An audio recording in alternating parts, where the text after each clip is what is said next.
सुप्रभात। मैं Sunil Kumar career zone की ओर से आप लोगों का हार्दिक अभिनंदन करता हूं। आज का विषय है भारत का राष्ट्रीय गान। भारत का राष्ट्रीय गान क्या है, हम लोग आज उसी के बारे में चर्चा करेंगे। भारत का राष्ट्रीय गान जन गण मन अधिनायक है और इसकी रचना रविंद्रनाथ टैगोर ने किया था। मूल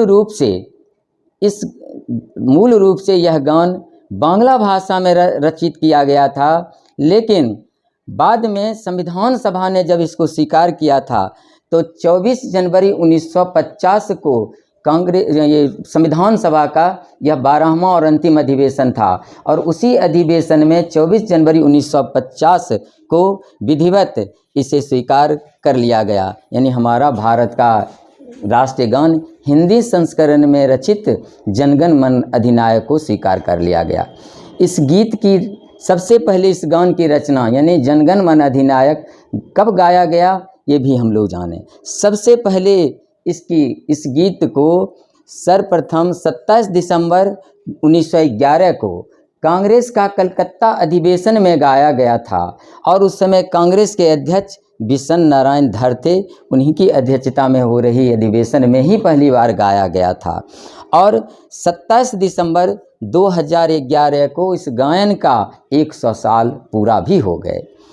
राष्ट्रगान में कुल 13 पंक्तियां हैं और पूरे गीत में 5 पद हैं और प्रथम पद राष्ट्रगान का पूरा पाठ है। प्रथम पद को ही राष्ट्रगान का पूरा पाठ माना जाता है और इसके गायन की अवधि लगभग 52 सेकेंड है। लगभग 52 सेकेंड में इस गान को गाया जाता है और प्रथम और अंतिम पंक्ति को गाने में लगभग 20 सेकेंड लग जाते हैं।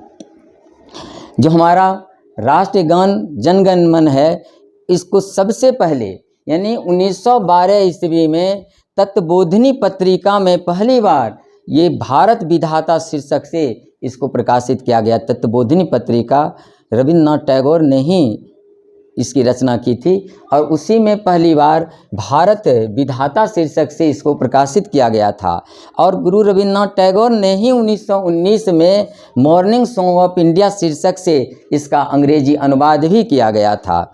जब हमारा संसद का सत्र शुरू होते हैं तो संसद का सत्र जब शुरू होते हैं तो अधिवेशन जनगण मन गायन के साथ ही शुरू होते हैं और जब समापन होता है तो वंदे मातरम गाया जाता है और समापन कर दिया जाता है। और हम लोग फिर किसी दूसरे विषय के साथ उपस्थित होंगे, तब तक के लिए बहुत बहुत धन्यवाद।